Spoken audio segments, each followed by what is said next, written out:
Bonjour, merci. J'espère que tout le monde m'entend bien. Je crois qu'il faut que je partage mon écran. Hop, Oui, dites-moi monsieur si c'est Bourgo, nous bon vous pour recevons vous. très bien. C'est bon? Pour nous, Vous c'est voyez bon. l'écran? Pour nous, c'est bon. C'est Parfait. très bon, oui. OK. Donc, je suis ravi effectivement de participer à cette présentation, à cette conférence de GTC 2020. Merci encore pour l'invitation. Donc, on va consacrer cette présentation à la maquette numérique à l'échelle de la ville et plus particulièrement comment les données numériques du territoire, qui sont principalement des données géographiques issues des systèmes d'information géographique, peuvent être donc appréhendées en fait pour produire, générer et gérer en fait des maquettes numériques à l'échelle de la ville. Alors, juste une petite introduction. Incontestablement, je crois qu'on a tous observé la même chose depuis maintenant ces dernières années. L'approche du BIM a permis quelque part de familiariser les professionnels de l'aménagement à l'intérêt et aux enjeux de la maquette numérique. Et on comprend, c'est vrai, beaucoup plus simplement aujourd'hui en fait les atouts de cette maquette numérique dans la conception, la construction et la maintenance des bâtiments. Alors, de cette expérience, en fait, naît aujourd'hui un besoin grandissant des professionnels de l'aménagement, des collectivités locales, quelque part, d'étendre cette démarche de la maquette numérique à l'échelle de la ville et plus particulièrement à la modélisation, à la gestion en fait de ces territoires. Donc, dans ce contexte, on va regarder un petit peu qu'est-ce qu'une maquette numérique à l'échelle de la ville, en quoi elle se distingue du BIM, comment on va agréger ces données quelque part très hétérogènes d'une ville, allant bien sûr du BIM à l'information géographique, donc, en passant donc par les SIG et également même les actifs numériques de la ville, que l'on va voir un petit peu ensemble. Et puis, quel potentiel d'usage on peut en faire, on verra quelques applications. Donc, je vous promets dans cette présentation un petit panorama d'exemples. Allez, on commence sans plus attendre. Alors, il est vrai que étendre la maquette numérique à l'échelle urbaine, ça nécessite de modéliser cet espace urbain. Et quelque part, selon les besoins, la modélisation devra se faire à l'échelle du quartier, de la ville, voire même parfois du territoire. Alors, je ne sais pas si les vidéos passent bien de votre côté. Elles n'ont pas l'air… elles tournent sur mon PC, mais je ne suis pas sûr que ça diffuse. Vous me direz si ça passe. Alors, lorsqu'on regarde en fait une maquette numérique à l'échelle de la ville, ce qui frappe, c'est évidemment à cette échelle la complexité et la quantité d'informations qui participent quelque part à sa modélisation. On va avoir besoin de restituer les formes du terrain, les revêtements des sols, représenter l'espace public, avec tout son mobilier, sa végétation, les alignements d'arbres, et puis bien sûr modéliser les bâtiments de la ville avec le patrimoine existant. Bref, en fait, une multitude de données qui décrivent l'environnement urbain et qui semblent finalement assez éloignées du BIM tel qu'on l'entend pour le bâtiment. Manifestement, il s'agit en fait de typologies de données quelque part très différentes que l'on va chercher à assembler pour modéliser en fait cet environnement existant. Alors néanmoins, ce qu'on voudra faire finalement, c'est connecter en fait le BIM à cette échelle urbaine pour comprendre comment il interagit, comment les choses interagissent ensemble et comment ces bâtiments vont interagir avec la ville et comment la ville va interagir avec ces bâtiments. Alors, comment fait-on? Quelles sont les données à mobiliser? C'est ce qu'on va voir un petit peu ensemble dans cette présentation. Alors, lorsqu'on parle de maquette numérique, les notions d'échelle sont donc très très importantes. On ne modélise pas et on ne gère pas la maquette numérique d'une ville comme on gère un bâtiment. Et à l'échelle du bâtiment, on va plutôt rechercher à mettre en place des méthodes collaboratives grâce au BIM qui permettront de concevoir, de construire, puis bien sûr de maintenir un ouvrage. Alors qu'à l'échelle d'un quartier ou d'une ville, on est beaucoup plus dans une approche de modélisation de l'espace environnant en fait des bâtiments, donc la modélisation de l'environnement du BIM. Et l'un des objectifs de cette présentation, c'est de bien vous montrer comment on peut passer en fait du BIM bâtiment à l'échelle de la ville. Enfin, il est intéressant juste de constater un petit aparté que si les professionnels de l'aménagement veulent aller vers une échelle plus urbaine de la maquette numérique, c'est pas forcément pour les mêmes besoins que pour le bâtiment. On voit que les aménageurs et les professionnels de la ville ont des besoins très différents, beaucoup plus liés en fait à l'aide à la décision, à la concertation, à la communication, à la surveillance, bien sûr, de la ville et du territoire. Alors, voyons ensemble ici la nature un petit peu et l'origine des données qu'on va mobiliser. Lorsqu'on regarde de près, on s'aperçoit que ces données sont finalement très variées et que les fournisseurs sont évidemment très nombreux. Elles peuvent être d'ailleurs d'origine publique ou privée et elles peuvent être libres, on parle alors d'open data, ou bien payantes en fonction bien sûr de leur précision. Donc la qualité, l'enrichissement et l'âge des données va évidemment varier.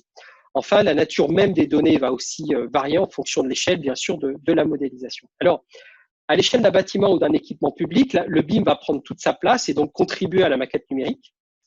Et on pourra compléter par des informations, bien sûr, de type IoT, grâce notamment à toutes les informations que l'on recueille à l'échelle des bâtiments.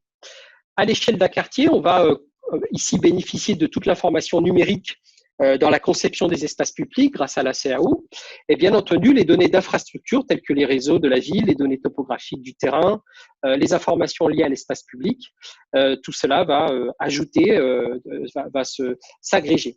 Et on pourra ajouter bien sûr des données statistiques ou réglementaires comme les diagnostics environnementaux, le PLU, les règles d'urbanisme, le trafic, le profil, la mobilité, et pourquoi pas recueillir aussi l'avis de la population sur des quartiers par des applications mobiles. Et puis enfin, à l'échelle de la ville, là, on va avoir une troisième catégorie d'informations où on pourra aller chercher des données plutôt issues des systèmes d'information géographique, donc des données issues bien sûr aussi de Supermap, et là c'est vraiment des données de type images aériennes qui peuvent être issues de drones, d'avions ou d'images satellites, et puis toutes les données que va produire la ville et qui aujourd'hui sont de plus en plus liées au transport, à la population, aux risques naturels, à l'environnement et bien sûr à la sécurité publique. Donc toutes ces données vont contribuer entre elles au principe d'agrégation, et c'est bien cette approche par agrégation qui va donner du sens et de la valeur à la maquette numérique de la ville. Alors bien évidemment, toutes ces données, elles devront être rapatriées, organisées, puis stockées dans des bases de données de façon à permettre leur visualisation et leur consultation. Et dans cette démarche, on va distinguer les données qui alimenteront la modélisation du territoire dans son état existant, ce qu'on va appeler le socle de la maquette numérique, des données qui viendront quelque part en temps réel ou non en temps réel, alimenter ce socle et nous donner en fait des informations dans le cadre de projets urbains, dans le cadre de surveillance ou autres, et qui va nous permettre de mettre en jeu ou de mettre en forme des outils d'aide à la décision. Donc l'enjeu sera alors de savoir organiser toute l'appel de ces données et leur visualisation dans la maquette numérique du territoire. Alors, pourquoi vouloir conserver de la 3D à l'échelle du territoire, puisqu'on est plutôt souvent dans des grandes échelles à l'échelle de la carte? Donc ça, c'est souvent des questions qui reviennent, parce que la typologie et la granularité des données du territoire étant très variées, ça va souvent être finalement très compliqué de les lire, de les comprendre, de les interpréter aux différentes échelles d'analyse que demande la ville ou le territoire. Et donc, l'intérêt de la maquette numérique, c'est bien de dépasser les limites du SIG classique, donc de la carte 2D, pour augmenter notre capacité de prise de décision. Donc, la maquette numérique peut y répondre grâce à ses capacités d'offrir toutes ces analyses multi-échelles. Alors, on voit bien que modéliser les villes et le territoire, c'est un moyen finalement d'aller vers la Smart City. Alors, pourquoi faire, pour quel usage? Un petit résumé très rapidement. La Smart City, c'est en fait finalement l'analyse du fonctionnement de différents écosystèmes qui, quelque part, font la ville. Et la meilleure façon de les analyser, pour les comprendre, c'est bien de s'appuyer sur une modélisation du territoire sur lesquels viennent se connecter toutes ces données. Donc, les thématiques d'usage peuvent être évidemment très variées lorsqu'on peut aller d'informations très techniques, par exemple évaluer le raccordement d'un réseau de chauffage urbain au bâtiment, qui seront eux au stade de leur conception, à des enjeux beaucoup plus sociétals, je dirais, lorsque l'on va, par exemple, traiter de problématiques de citoyenneté, de relations avec les habitants, par exemple, lorsqu'on va traiter de problématiques de cadre de vie, de transport, d'environnement ou de sécurité. Donc, on voit bien que ces maquettes numériques de ville deviennent aussi de nouveaux moyens pour donner à voir les projets du territoire et permettent donc une plus grande participation, d'ailleurs citoyenne, à l'élaboration de la ville de demain. Alors, je vous propose de passer un petit peu en revue ici trois exemples que l'on a retenus pour cette présentation.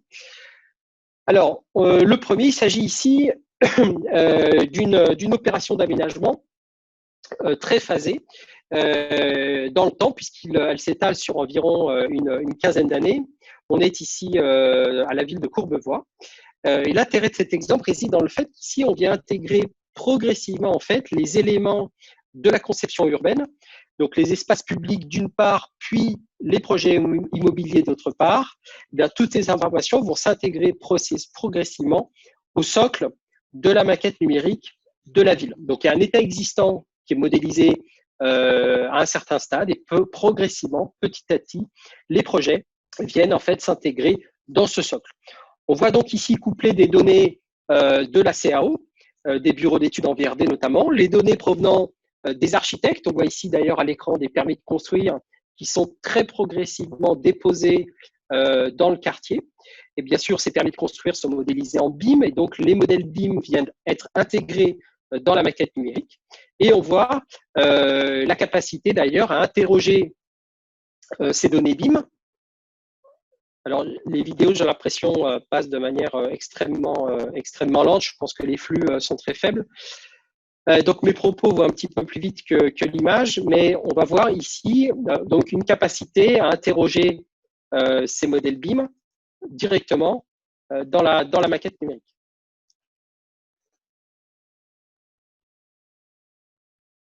Donc, on voit ici le BIM qui est intégré à la maquette, voilà, à la maquette numérique.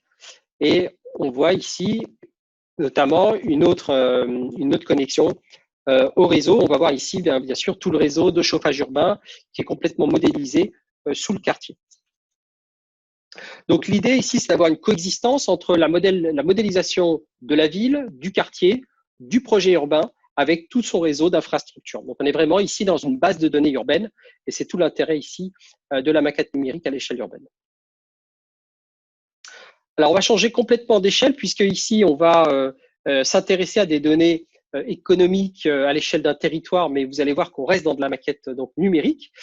On est ici sur l'agglomération donc de Saint-Brieuc avec une maquette numérique à l'échelle du territoire de plusieurs centaines de kilomètres carrés. Et ici, il s'agit de rassembler, de présenter en 3D de manière synthétique en fait l'ensemble des données économiques qui contribuent en fait au dynamisme et au développement d'un territoire. Et donc, on rapatrie beaucoup de données géospatiales provenant des SIG et on agrège tout ça dans une maquette numérique, une base de données qui va permettre de consulter cette donnée sous cette dimension, ce caractère économique, en 3D temps réel. Alors, on pourra ici présenter, consulter par exemple l'ensemble des équipements publics tels que les pépinières d'entreprise, les équipements sportifs, les parcs immobiliers destinés à la location ou à la vente de bureaux, le parc hôtelier disponible également.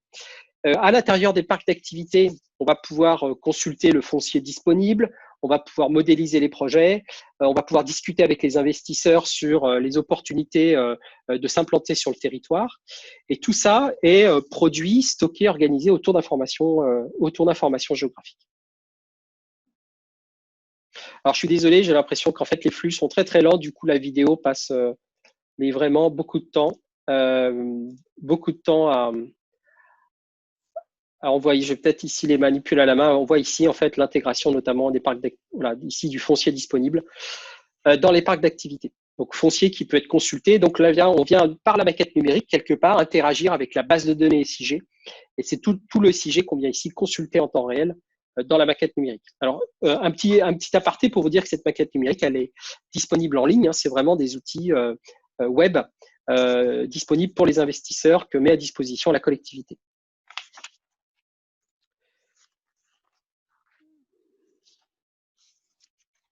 Alors, on va voir ici le dernier exemple de la présentation, où l'on est ici sur la maquette numérique de la ville de Saint-Ouen, qui constitue en fait un démonstrateur dans laquelle justement on a vraiment cette approche SIM à l'échelle du territoire, dans lequel on va avoir cette agrégation entre les données SIG du territoire avec les données BIM du projet urbain. Alors, on va se rapprocher ici de l'opération d'aménagement. Donc, il s'agit d'une très grande opération d'aménagement à la périphérie en fait de Paris, dans le nord de Paris. On a ici en fait l'intégralité des bâtiments qui ont été modélisés en BIM. On va pouvoir consulter ici ces modèles. Par exemple, ici, voilà, un bâtiment proposé par un promoteur. L'architecte a poussé son BIM dans la maquette numérique. On va pouvoir ici d'ailleurs consulter, donc il s'agit bien d'un BIM, voilà, et ici la possibilité de le visualiser avec un viewer, mais en fait, voilà, ce travail de visualisation, on va pouvoir le faire aussi directement dans la maquette numérique urbaine, sans passer par ce viewer, donc c'est un petit peu l'objet de cette petite présentation. On va ici, voilà, fermer ici cette fenêtre, et on va pouvoir avoir cette haute capacité ici avec des… donc, quand on va importer le BIM dans la maquette numérique, on va avoir une capacité à trier les informations du BIM et à retenir ce qui aurait évidemment du sens et de la valeur à être visualisé à cette échelle de la représentation. Donc, un exemple ici sur le système de chauffage urbain. On va pouvoir en fait sélectionner la couche de l'objet chauffage urbain du modèle BIM et pouvoir le visualiser directement dans cette échelle urbaine. Donc l'intérêt ici, c'est de visualiser le raccordement notamment du système urbain, donc du chauffage urbain que l'on voit ici en pointillé, au système ici de raccordement du bâtiment.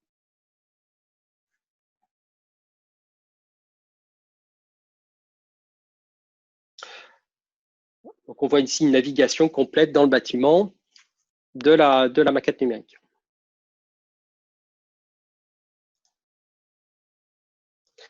Alors, on va prendre un petit peu de recul.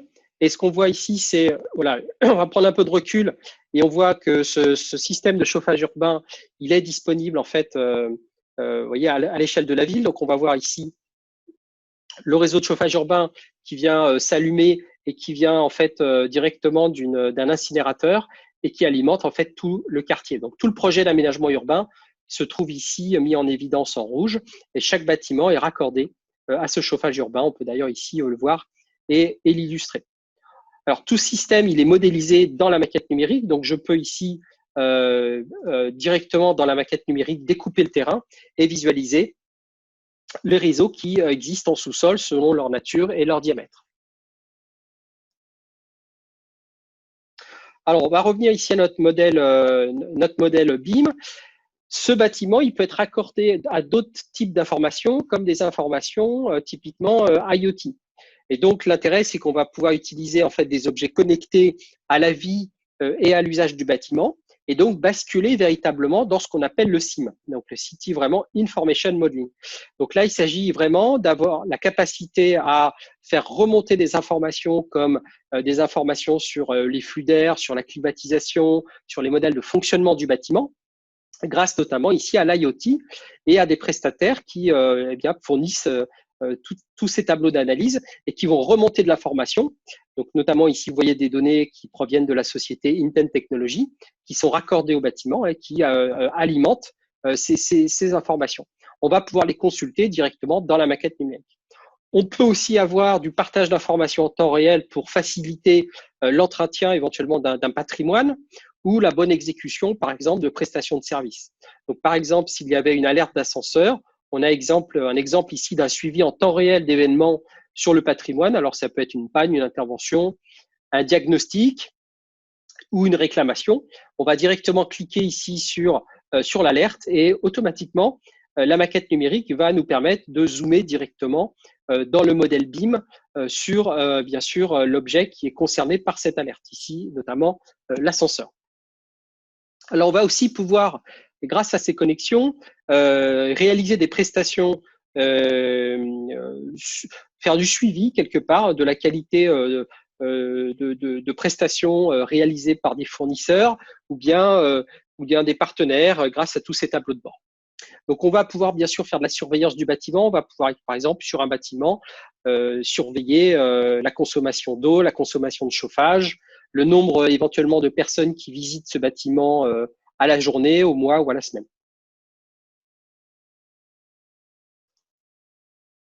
Alors, quel est l'intérêt? Ici, on voit comment c'est mis en œuvre dans cette collectivité à Saint-Ouen, que ce que je viens de vous montrer à l'échelle d'un bâtiment, eh bien, on va pouvoir l'exécuter directement en fait à l'ensemble des équipements publics de la collectivité. Donc, on va prendre ici, par exemple, une crèche ou une école. Alors, la vidéo un petit peu n'est pas synchronisée avec… pas synchronisée. Alors, ce que vous voyez ici, c'est d'autres indicateurs que je vais vous présenter où on vient remonter dans ce dashboard des informations sur la qualité de vie telle qu'elle est perçue par les habitants grâce à des applications mobiles. On peut faire des remontées d'informations sur le taux de fonctionnement des équipements publics, par exemple, avoir des remontées d'informations sur la qualité de l'air, la qualité de l'environnement dans la ville, avec des analyses qui peuvent être faites par quartier, qui peuvent être faites par rue, en fonction des capteurs, bien sûr, qui sont disponibles dans la collectivité. On peut aussi avoir des informations sur la fréquentation de la collectivité ou d'un quartier.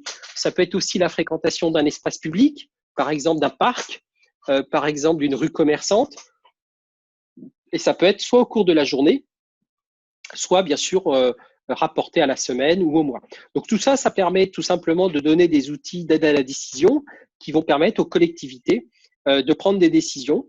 Et l'idée, c'est bien d'avoir ce type de tableau de bord lisible, compréhensible, sur lequel on va pouvoir tout de suite comprendre l'impact de ces informations sur la qualité de la vie dans la collectivité. Alors, vous voyez ici différentes échelles d'analyse. Tout à l'heure, on était à l'échelle du quartier, et là, bien sûr, on se rapporte à l'échelle de la ville avec le même type de jeu de données, avec une capacité ici beaucoup plus large sur le territoire. Alors, je disais tout à l'heure, l'intérêt, c'est que tout ce que vous avez vu à l'échelle d'un bâtiment, l'intérêt ici, c'est que la collectivité va pouvoir l'observer sur l'ensemble de ses équipements publics, donc tous les équipements que gère la ville. Ça peut être les écoles, ça peut être les gymnases, les librairies, les bibliothèques, les crèches, donc tout ce qui concerne les bâtiments du domaine public gérés par la collectivité sont raccordés à ce superviseur ou à cet hyperviseur 3D et vont permettre d'alimenter l'observation en temps réel, en fait, du comportement des équipements de la ville. On va rezoomer pour faire un dernier exemple ici sur typiquement une crèche. Donc, je clique sur cette crèche, j'ai sa feuille ici, sa fiche d'identité, et je vais pouvoir mesurer, grâce à des données de MyTraffic, le nombre d'entrées-sorties, le flux qu'il y a dans ce bâtiment. Je vais pouvoir, par exemple, consulter quelles sont les maintenances en cours ou à venir de ce bâtiment. Est-ce qu'elles sont fermées? Est-ce qu'elles sont ouvertes? Est-ce qu'il y a des maintenances prévues prochainement? Et bien sûr, toujours avoir ce système de suivi de la consommation, soit en eau, soit en énergie, en fait, du bâtiment. Et ça permettra notamment par rapport à des objectifs budgétaires de consommation d'énergie, ça permettra à la collectivité ou aux services techniques qui en sont responsables d'avoir des capacités à suivre des dépassements de budget potentiels en fonction de ces mesures.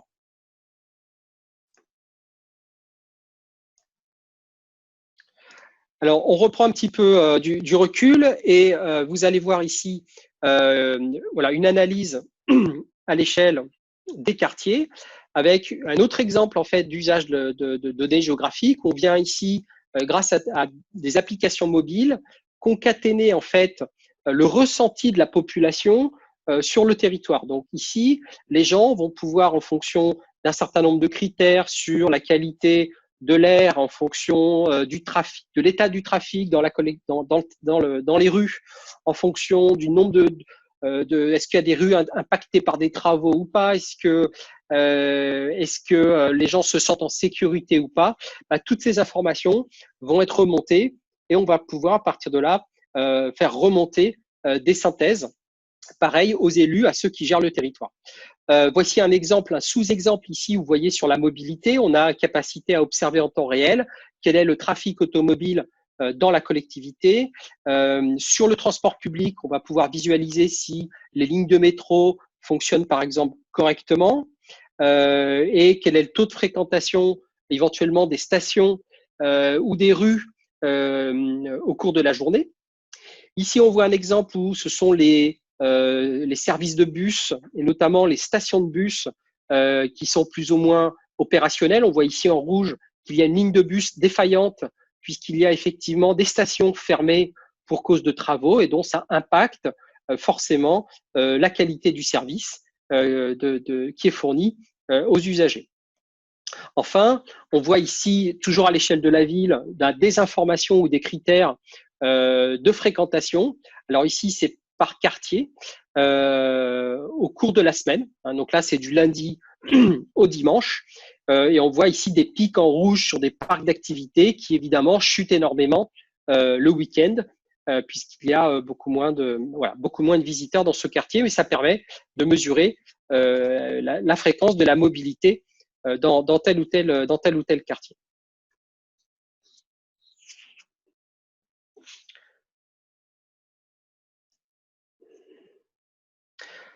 Alors, ici, on voit des informations concaténées sur le rapatriement d'informations de type Open Data, qui sont des informations géographiques, encore une fois, sur la qualité de l'air, sur la qualité de l'eau, sur un certain nombre d'informations, de critères qui permettent d'avoir aussi des informations sur la qualité de l'environnement. Ici, une autre carte, toujours en SIG, qui va nous donner des informations récoltées en temps réel sur le bruit. Donc, on va avoir des capacités à visualiser quelles sont les rues qui éventuellement seraient plus bruyantes parce qu'il y a éventuellement des travaux ou parce qu'il y a un chantier en cours ou bien parce qu'il y a tout simplement plus de trafic. Et donc ça peut impacter aussi la vie des habitants.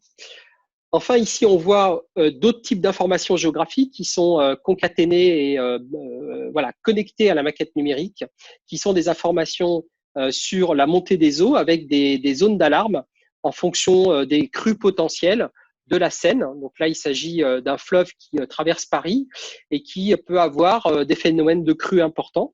Et on voit ici une visualisation des risques potentiels d'inondation de ce territoire en fonction de la montée des eaux. Alors, ce qu'on voit ici notamment, un autre exemple, c'est les travaux qui sont en cours dans la collectivité. Et donc, on va avoir une capacité à montrer aux riverains quels sont les secteurs de la ville qui sont impactés par les travaux. Et on pourra, dans la maquette numérique, bien cliquer sur ces zones et avoir des descriptifs ou en tout cas des analyses qui permettront également d'anticiper des déplacements. Donc, c'est une vision, une hypervision globale de l'ensemble des chantiers qui sont en cours dans la collectivité. Ça permet encore une fois aux décideurs, aux élus, d'avoir une meilleure connaissance en temps réel de l'ensemble des travaux ou des chantiers qui sont en cours dans la ville. Alors, on voit ici, on va cliquer sur un exemple avec, ici, vous avez un bâtiment qui est une future station de métro en construction et qui impacte en fait un morceau du quartier, qui l'impacte dans les cheminements piétons, mais également, bien sûr, dans les circulations automobiles qui sont affectées par ces travaux.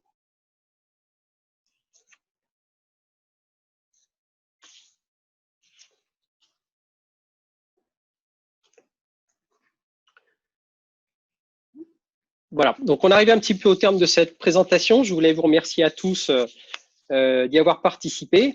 Pour les curieux, si vous voulez en savoir plus, n'hésitez pas à m'écrire, à consulter le site internet de Bionatics. Vous retrouverez l'ensemble de ces présentations sur notre site internet bionatics.com. Et pour les francophones qui éventuellement auraient encore la possibilité de venir à Paris, mais avec la crise sanitaire, on sait à quel point c'est difficile de se déplacer. Bionatics donc participe au BIMworld, donc le salon international de la maquette numérique, qui se déroulera à Paris les 7 et 8 octobre prochains. Voilà, merci à tous pour votre attention.